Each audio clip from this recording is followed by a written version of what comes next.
Bonjour tout le monde et bienvenue dans ce briefing des marchés du 16 octobre 2020. Tout de suite, je vous laisse prendre connaissance de l'avertissement légal sur les risques.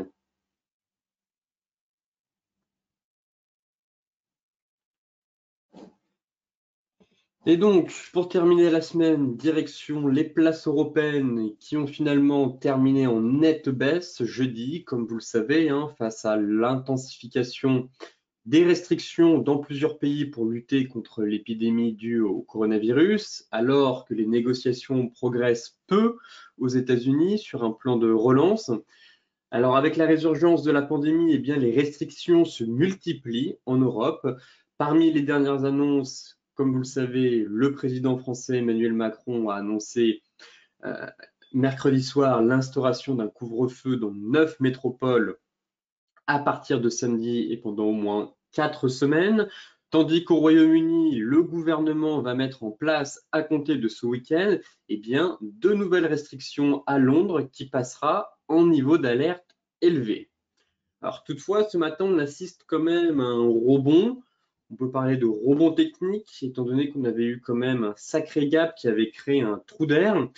Et ce rebond technique est soutenu d'une part par un regain d'optimisme concernant un accord de relance budgétaire aux États-Unis grâce aux propos de Donald Trump hier soir et surtout par les gains du secteur du luxe dopé essentiellement par l'envolée du titre LVMH.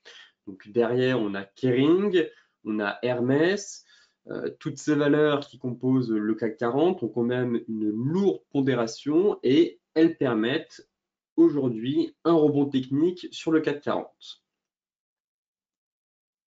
Côté US, Wall Street a terminé en baisse, mais modérée, à la suite d'indicateurs toutefois macroéconomiques inquiétants pour la reprise économique aux États-Unis, d'autant que les négociations, encore une fois, entre républicains et démocrates sur un plan de soutien massif à l'activité risquent de ne pas aboutir avant l'élection présidentielle du 3 novembre. Alors, Wall Street a quand même modéré nettement sa baisse, malgré l'annonce d'une augmentation surprise des inscriptions au chômage la semaine dernière aux États-Unis, qui a renforcé bien évidemment la crainte de dégâts durables de la crise sanitaire sur le marché américain de l'emploi et donc d'un ralentissement de la reprise économique. D'un autre côté, on a eu l'enquête mensuelle de l'antenne régionale de la Réserve fédérale qui, elle, a montré que l'activité manufacturière dans la région de New York eh bien, se contractait plus que prévu en octobre. Néanmoins, en fin de séance, Donald Trump s'est dit prêt à relever à 1800 milliards de dollars le montant total du plan de soutien à l'économie envisagé face à la crise du coronavirus afin de parvenir à un accord avec les démocrates. Mais le chef de sa majorité républicaine au Sénat a dit que ses troupes étaient favorables à un plan plus modeste mais plus ciblé. Donc toujours cette guerre entre les deux camps. On sait tout de même que l'on va avoir un nouveau plan budgétaire. Ce n'est maintenant qu'une question de temps, mais cela eh bien, perturbe tout de même les marchés financiers. Côté macro, ici nous avons les prévisions de JP Morgan concernant le bilan des banques centrales, donc du G4. Le G4, c'est la Fed, donc aux États-Unis, la Banque centrale européenne, la BOJ, donc la Bank of Japan, et la BOE, Bank of England. Actuellement, nous avons un bilan qui avoisine les 22 000 milliards de dollars, soit environ 54% du PIB du G4. Et JP Morgan estime que la presse à billets devrait tout simplement continuer de gronder pour les mois à venir, en tout cas d'ici fin 2021, comme vous pouvez le voir sur ce graphique. On devra encore subir une accélération du bilan du G4 pour avoisiner les 25, voire même 27 000 milliards de dollars. Donc des banquiers centraux qui sont un peu devenus les nouveaux héros de la crise du Covid. Encore une fois, les investisseurs, eux, sont tournés vers ces liquidités, sont surtout suspendus à leurs lèvres et à leurs déclarations à chaque fois. Et je pense que JP Morgan a raison dans ce scénario de prévoir, eh bien, encore une fois, une accélération du bilan à venir, hein, étant donné que la crise du Covid n'est pas terminée. Bien au contraire, on assiste à de nouvelles mesures de restriction un peu partout dans l'ensemble des pays. On risque de vivre un long moment avec le virus au cours des prochains mois. De ce fait, les banques centrales ne peuvent pas se permettre de rester insensibles face à ça. Et donc, encore une fois, injecter encore plus de liquidités sur les marchés financiers pour soutenir, quoi qu'il en coûte, les marchés et éviter tout simplement un effondrement du château de cartes. Toutefois, reste à savoir si sur le long terme, une politique monétaire aussi ultra accommodante et autant de liquidités sur les marchés ne pourrait pas tout simplement créer une énorme bulle spéculative sur les actifs. Ici, ce sont les prévisions du FMI concernant, ce sont des estimations concernant l'évolution du PIB en 2020. Alors, je n'ai pas réussi à savoir si ce graphique datait d'aujourd'hui ou si c'est un graphique d'il y a quelques jours, tout simplement car avec les nouvelles restrictions en France et même partout ailleurs en Europe, peut-être que, enfin peut-être, c'est même certain, cela va impacter le quatrième trimestre 2020, en tout cas le PIB pour le quatrième trimestre.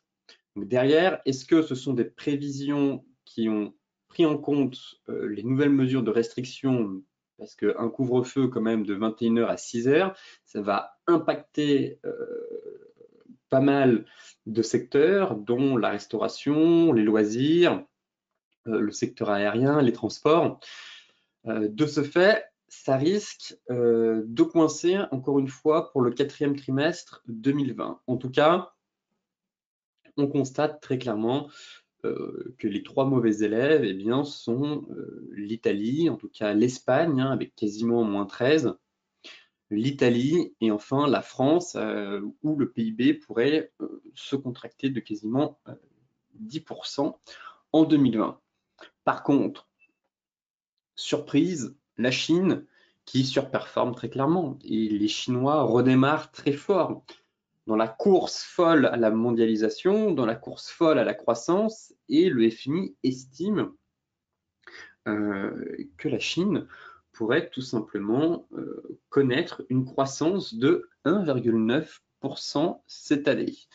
Les États-Unis, pareil, devraient quand même subir dans l'ensemble une contraction, je ne vais pas dire une légère, une forte contraction, bien entendu, mais c'est sûr que si on compare aux trois mauvais élèves, c'est moitié moins. Mais la Chine, comme je l'expliquais hier, cette semaine, avec les graphiques concernant les importations et les exportations sur des niveaux historiques, cela montre à quel point la Chine risque de continuer en tout cas son accélération au cours des prochaines semaines, voire des prochains mois, si il n'y a pas de résurgence du Covid dans le pays. Et donc justement, ici, ce sont les croissances probables après la pandémie pour 2021. Encore une fois, selon les prévisions du FMI. Donc, les données du FMI montrent que le virus va pousser la croissance du PIB chinois bien au-delà des États-Unis. Je ne parle pas d'une croissance de 26% à venir pour 2021. Ça, c'est une proportion. Le FMI estime que la Chine connaîtra une croissance de 8,2% l'année prochaine contre 1,9% cette année, comme je vous l'ai montré sur le graphique précédent. Et en fait, 15 économies devraient représenter 74% de la croissance économique mondiale l'année prochaine.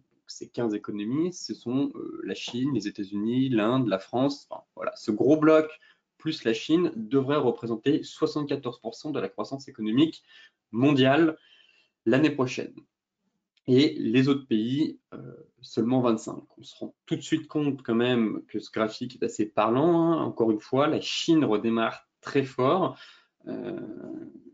et continue, comme je vous le disais, sa course folle à la mondialisation, à la croissance, dans le but de devenir officiellement la première puissance économique mondiale. Et donc la proportion de la croissance mondiale provenant de la Chine devrait passer de 26,8 en 2021 à 27,7 en 2025.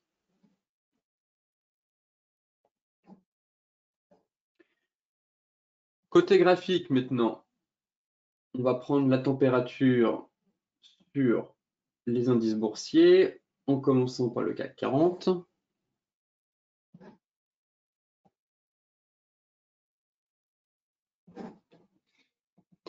Alors le CAC, il vient refermer le trou d'air, hein. Comme je vous le disais hier, c'est vrai que ce gap qu'on a eu assez monstrueux du support 4930, 4870, ça laissait un énorme trou d'air ici. Ce matin, on a l'impression que toutes les craintes sont ignorées et qu'on regarde dans l'autre sens avec une bougie qui se place pile au milieu. On est venu fermer là ce gap ici, on tente de venir fermer le deuxième gap, donc vraiment balle au centre. Rebond technique soutenu essentiellement par le secteur du luxe, hein, LVMH, Kering et Hermès, qui pèsent quand même énormément dans leur pondération est quand même assez impressionnante au sein du CAC 40. Le DAX, lui, ne rebondit pas autant ce matin. Et actuellement, j'ai envie de dire, balle au centre, hein, difficile de dire, enfin en tout cas délicat de dire si on s'est fait une frayeur et ça va repartir, ou au contraire, simple rebond technique avant stabilisation. Je ne m'attends pas à ce que le CAC franchisse les 5000 points d'ici les élections. En tout cas, c'est un seuil psychologique. Plutôt une phase de stabilisation à venir sur l'ensemble des marchés. Là, on a un peu d'optimisme ce matin. C'est vrai qu'on perdait quasiment 2%. On reprend quasiment l'inverse, 1,8%. Donc bon, un peu un comportement schizophrène de la part des investisseurs. Mais pour l'instant, en tout cas, on semble venir refermer le trou d'air. Donc, reste à savoir comment le CAC va se comporter suite à la fermeture de ces deux niveaux entre 4870 et 4930. Pour ma part, je verrais bien une stabilisation. Tant qu'on ne repasse pas au-dessus de cette MM200, quand même, à chaque fois on s'en approche, mais en vain. Tant qu'elle n'est pas franchie avec le seuil psychologique des 5000 points, les acheteurs ne prendront pas l'ascendant psychologique sur l'indice. En données 4 heures, pas grand-chose à dire. C'est vrai qu'on a déjà un beau rebond. C'est sûr que si on passe les 4930, effectivement, ça pourrait accélérer pour aller chercher les 4980 et cette fameuse moyenne mobile. Mais pour l'instant, je n'exclus pas, pareil, un range à venir ou du moins une bonne stabilisation. C'est vrai que la dynamique, on a l'impression qu'on est repassé haussier. On avait cette sortie de biseau à peu près ici. Bon, l'objectif, lui, a quand même été atteint hier. Maintenant, on reprend de la hauteur, mais je me montre prudent. Certes, le luxe surperforme, mais quand même, à moyen terme, ça risque de fragiliser tout simplement le CAC 40 et les autres valeurs qui composent le CAC, les nouvelles mesures de restriction. Donc, pour l'instant, on est vraiment dans une espèce de range larvé. À court terme, avant les élections, je ne verrai pas en tout cas un nouveau flux directionnel prendre forme.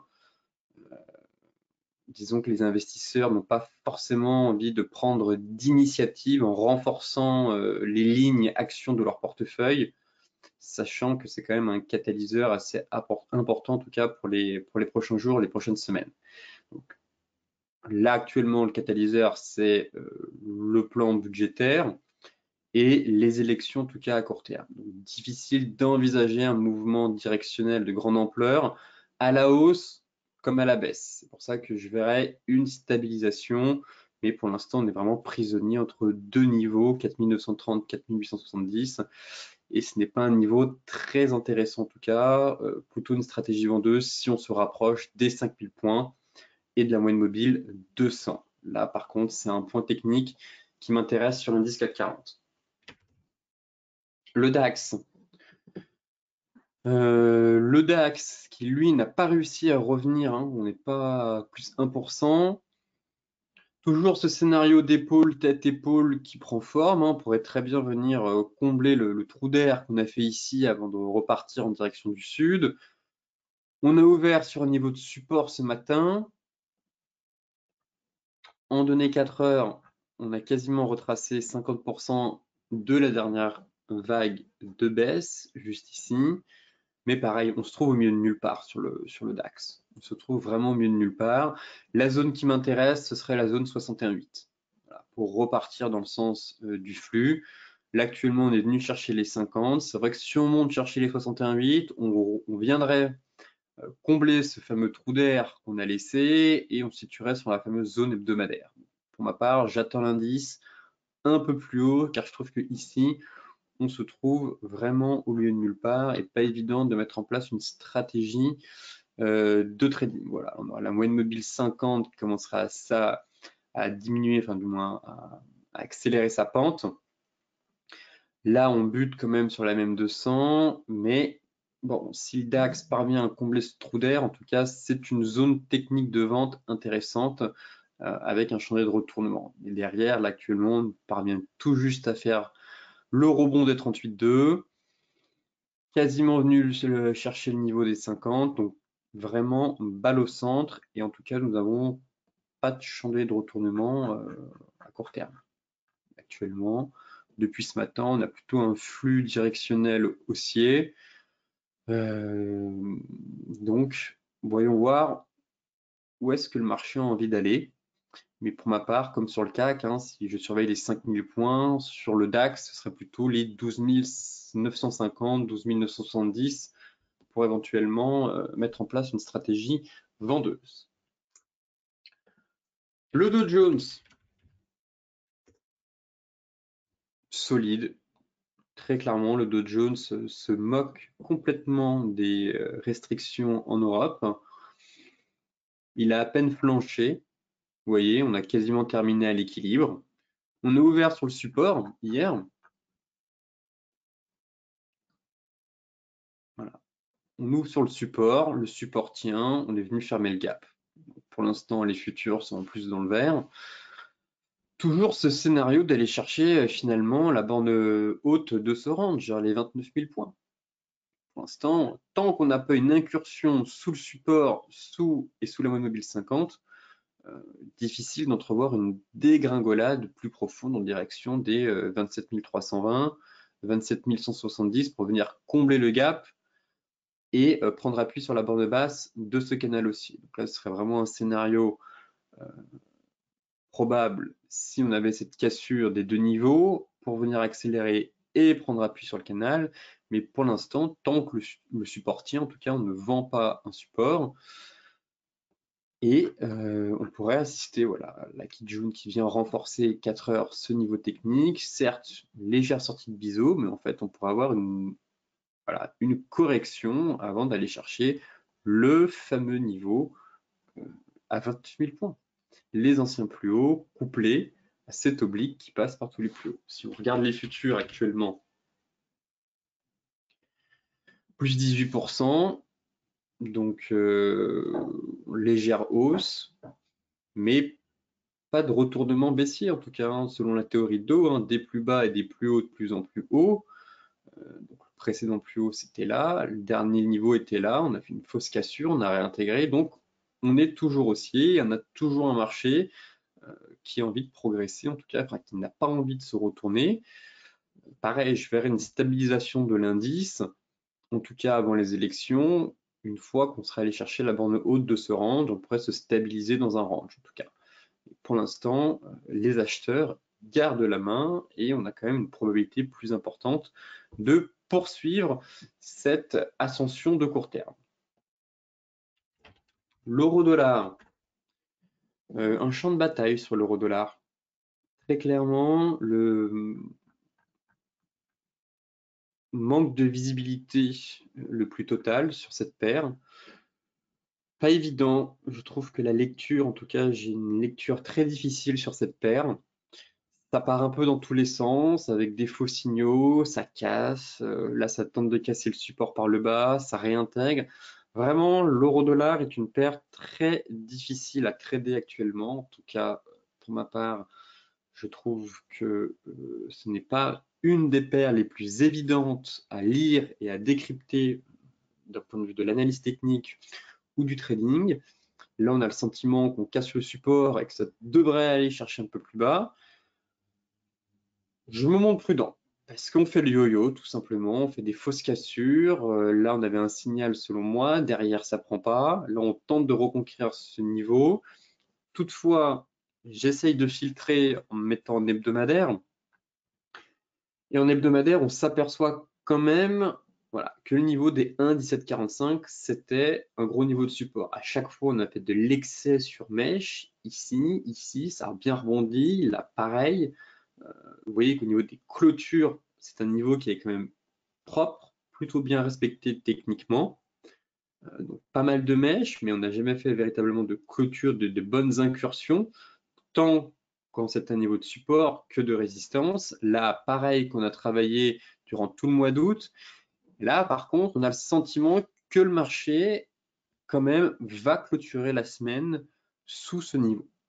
On va pas se faire une mèche, on est en train de clôturer sous ce niveau. Donc derrière, effectivement, on pourrait avoir un retour sur les 1,1630. À surveiller, mais c'est vrai que l'euro n'est vraiment pas simple.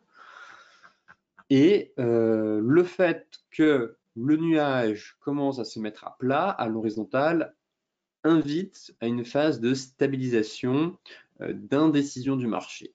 Effectivement, si on a fait un point haut, un point bas ici, on pourrait assister à un énorme range à venir entre 1,1950 et 1,1620. Donc derrière, si là on était dans le milieu du range, qu'on vient de faire l'incursion sous ce niveau, ce serait de poursuivre cette dynamique en direction de la bande basse. L'euro AUD, à surveiller toujours hein, cette sortie de range par le haut qu'on tente d'effectuer en données journalières. Cela permettrait de reprendre de la hauteur pour aller chercher les 1,6925. On avait quand même cette sortie de triangle ici en données 4 heures hier sur une belle bougie flux. Donc pour l'instant, ça tient toujours voilà, un magnifique triangle. Si on reporte l'objectif théorique, comme je vous le disais, hein, logiquement, on est censé sortir par le haut de ce range. Peut-être que certains d'entre vous ont profité de cette sortie de triangle. Sinon, le deuxième signal technique sera tout simplement une clôture journalière au-dessus des 1,66.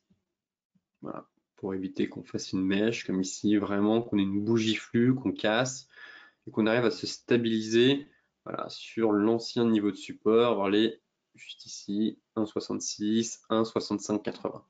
C'est vrai que ce qui me dérange un peu, c'est cette moyenne mobile 200, mais elle commence à se redresser, qui pourrait venir caper les prix.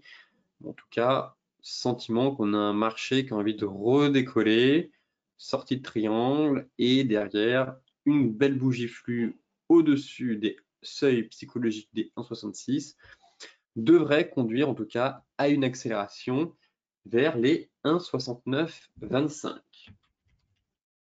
L'AUD-USD maintenant.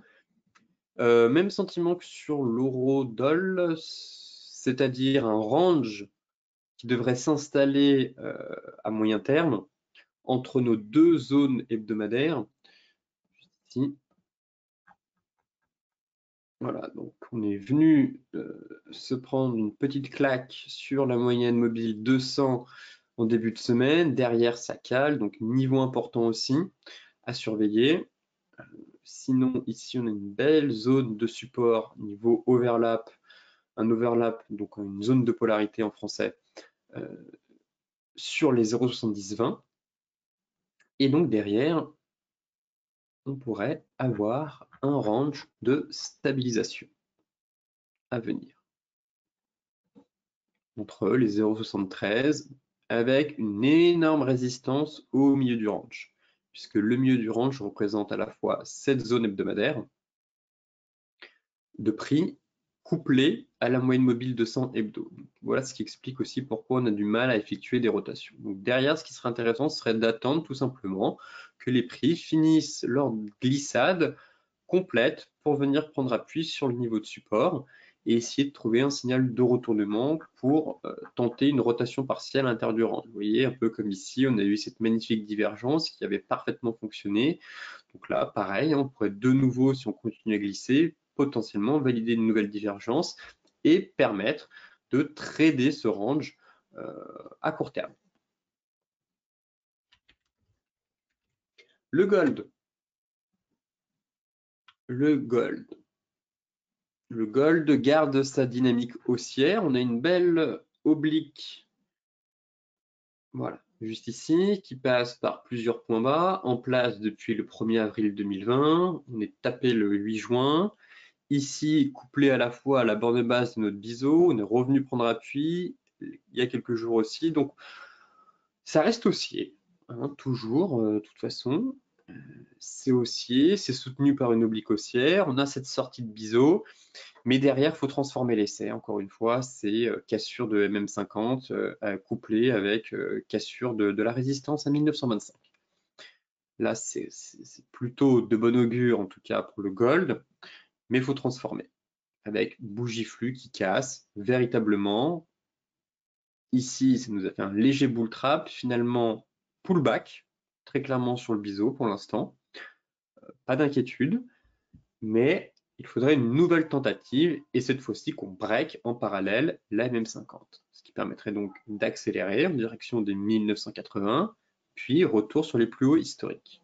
En données hebdomadaires, Kijun soutient les prix, pas d'inquiétude, et vient se mettre à plat sous le fameux niveau de support des 1880. Donc, pareil, tant qu'on n'a pas une rupture hebdomadaire de ce niveau, eh bien, pas d'inquiétude, tendance haussière, soutenue juste ici, à la fois par une oblique. Derrière, maintenant, vous voyez que ici, on a la Tenkan qui est juste au-dessus. La Tenkan représente le même niveau quasiment que la moyenne mobile 50 en daily.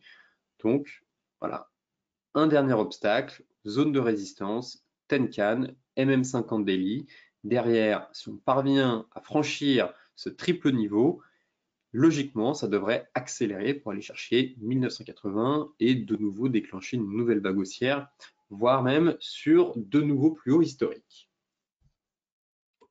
Le Brent, très coriace le Brent. Alors en hebdomadaire, ça commence à devenir intéressant étant donné qu'on se rapproche du nuage, donc qui devrait faire office de résistance. Pareil avec cette même 50 qui glisse doucement vers cette fameuse zone. Pour le moment, notre Tenkan tient. C'est vrai que hier, on était sur un bel avalement baissier. Ça sentait l'avalement baissier en mode double top et finalement remontada derrière avec les US qui ont très clairement pulvérisé les vendeurs.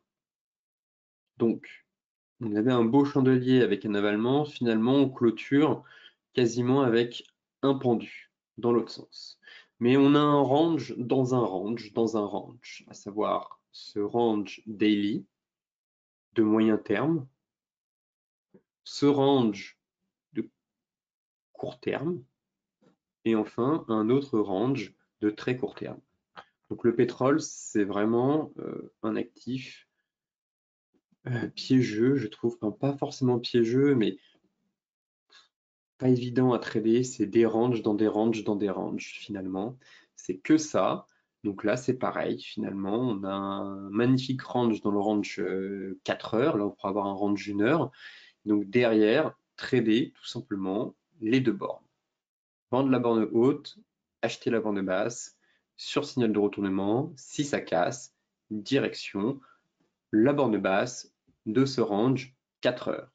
Signal de retournement, on se repositionne, on vise la moitié, repart, si ça casse, on va viser la borne haute. En fait, ça va être une stratégie de trading range à venir très pénible, j'ai envie de dire, pas très fun en tout cas. On ne sera pas dans un marché directionnel, on risque d'être dans un marché de latéralisation avec plusieurs ranges à identifier correctement pour éviter les pièges. Donc là, très clairement, vous en avez 1, 2, 3 identifiés avec différents niveaux à surveiller pour intervenir sur le marché.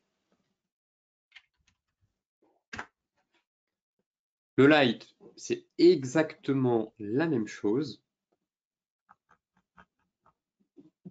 Donc là, pareil, moyenne mobile assez pentue qui devrait logiquement venir chercher les prix la semaine prochaine. Donc ça va être intéressant de voir la réaction au contact de cette moyenne mobile. Mais sinon, à court terme, la dynamique est exactement la même que sur le Brent. Un range, un micro-range. Donc encore une fois, on avait un magnifique avalement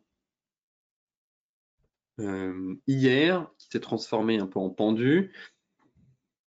Et si on affine tout ça, ça donne exactement le même résultat.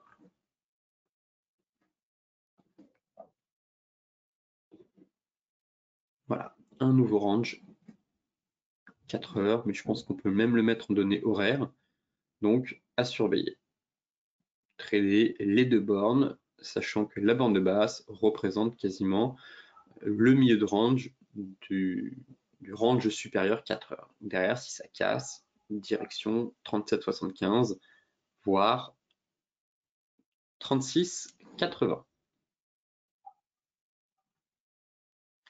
Enfin, pour terminer ce briefing des marchés, la crypto-monnaie Bitcoin, dans un range aussi, finalement, c'est que ça, les marchés financiers actuellement, c'est que des ranges soutenus par la MM50.